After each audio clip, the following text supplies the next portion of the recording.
আমি এখন দাঁড়িয়ে আছি ময়মনসিংহের ঐতিহ্যবাহী পূরবী সিনেমা হলের ভেতরে। আমার ঠিক পেছনেই ছিল রূপালী পর্দা, যেখানে প্রদর্শিত সিনেমার গল্পগুলোতে বুঁদ হয়ে থাকতেন সিনেমা প্রেমীরা। সেটি এখন কেবলই স্মৃতি। ময়মনসিংহ শহরে একসময় সিনেমা হলের সংখ্যা ছিল 5টি: অলকা, পূরবী, অজন্তা, ছায়াবাণী ও সেনা অডিটোরিয়াম। 5টির মধ্যে 3টির পর্দা নেমেছে অনেক আগেই।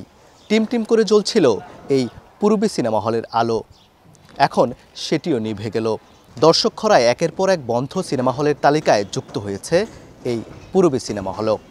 স্বাধীনতার পূর্বে ময়মনসিংহ নগরীর চামড়াগুদাম এলাকায় 32% জায়গার উপর এই সিনেমা হলটি নির্মাণ করা হয়, যার আসন সংখ্যা ছিল 1000। এখন সেটি ভাঙার কাজ চলছে। ভাঙার কাজ চলায় এই সিনেমা হলটি এখন অনেকটা ধ্বংসস্তূপে পরিণত হয়েছে।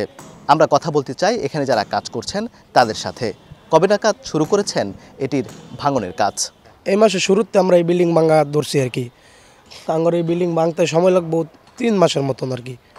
আমার লেবার কাজ করতেছে 15-16 জন, ভাঙতেছে আর কি। ছাদ ভাঙতেছে, ওয়াল ফেলাইতেছে, এসবই আর কি ভাঙতেছে। মানে বিল্ডিংয়ে যা আছে সবই ভাঙিয়ে দিব আর কি। মাটি লেভেল করে দিব আর কি আমার লেবারে। আমরা প্রথমে টিন অ্যাঙ্গেল খুলছি, খোলার পরে আবার ছাদ ভাঙছি, ভাঙার পরে আবার ওয়াল ফেলাইতেছি, ইট গোছাইতেছি, এগুলো কাজ করতেছে আর কি। আরও 2-3 মাস সময় লাগবে কাজ পুনরায় শেষ করতে। স্থানীয়রা জানিয়েছেন একসময় এই হলটির ব্যাপক নামডাক ছিল হল ভর্তি দর্শক। 2005 সালে একযোগে সিনেমা হলগুলোতে বোমা হামলার পর কমতে শুরু করে দর্শকের সংখ্যা। করোনা মহামারীতে সেটি তলানিতে গিয়ে ঠেকে। এরপর লাভ না হলেও টিকিয়ে রাখা হয়েছিল এই সিনেমা হলটি। এই সিনেমা হলটি ভাঙা নিয়ে কথা বলতে চাই স্থানীয়দের সঙ্গে, জানতে চাই তাদের অভিমত। আক্ষেপ তো লাগে, আক্ষেপ লাগতো না কেন? কারণ একটা না মনে করেন 20 বছর ক্যান্টিন চালাইলাম, এই ক্যান্টিন দিয়ে আমার সংসার সবই চলছে। হল ভাঙাতে তো মনে আমাদেরও লস। আজকাল মোবাইলে কত সিনেমা দেখেন, এতে হল আইব কই থেকে? রাস্তা দায়িত্ব যাইতে তাই সিনেমা দেখতে তাই হল লুকাইব।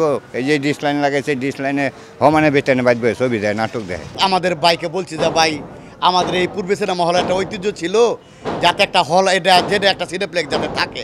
একের পর এক বন্ধ হচ্ছে সিনেমা হল। এই সিনেমা হল বাঙালির সংস্কৃতির ধারক ও বাহক বলছেন সাংস্কৃতিক সংগঠকরা। চলচ্চিত্র একটা বিনোদন বা মাধ্যম, যেটা দিয়ে মানুষ রিক্রিয়েশন করে। একটা রিক্সা চালক সারাদিন চলতেছে, তার সারাদিন কোনো বিনোদন নাই। একটা শ্রমিক সারাদিন কাজ করতেছে, তার সারাদিন কাজ করার পরে কোনো বিনোদন নাই। কিন্তু একটা মানুষ যখন সিনেমা হলে যেত, তার সারাদিনের যে পরিশ্রমের যে এই যে ক্লান্তিটা, সেটা দূর হয়ে যেত। দীর্ঘদিনের এই সিনেমা হলটি কেন ভেঙে ফেলা হচ্ছে, কি হবে এখানে, এ বিষয়ে আমরা জানতে চাই প্রতিষ্ঠানটির মালিকের কাছে। কি বলছেন তিনি? এই হলটার দাম কত না এলেও 100 কোটি দাম আছে।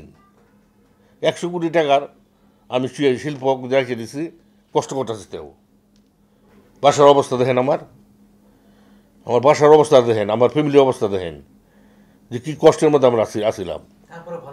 হ্যাঁ, তারপরে ভাঙছি না, ভালোবাসে রাখতে দিচ্ছি যে না, বইয়ের পরিবর্তন হইব। এটা আমি মার্কেট সিনেমা হলের মানে চিন্তা ভাবনা করতেছি। যদি না হয় তাহলে তো মনে হলে নেবেই থাকবো, যদি লোন দেয় সরকার তাহলে তো ওইলই। পূরবী বন্ধ হওয়ায় টিকে রইল একটি মাত্র সিনেমা হল, ছায়াবাণী।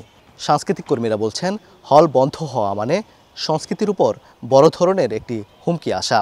একটি সিনেমার মাধ্যমে সমাজ ও দেশের পরিবর্তন ঘটানো সম্ভব। তাই দেশীয় সংস্কৃতিকে টিকিয়ে রাখতে প্রয়োজন সরকারের উদ্যোগ, বলছেন সিনেমা প্রেমীরা। ওবায়দুল হক, সময় সংবাদ, ময়মনসিংহ।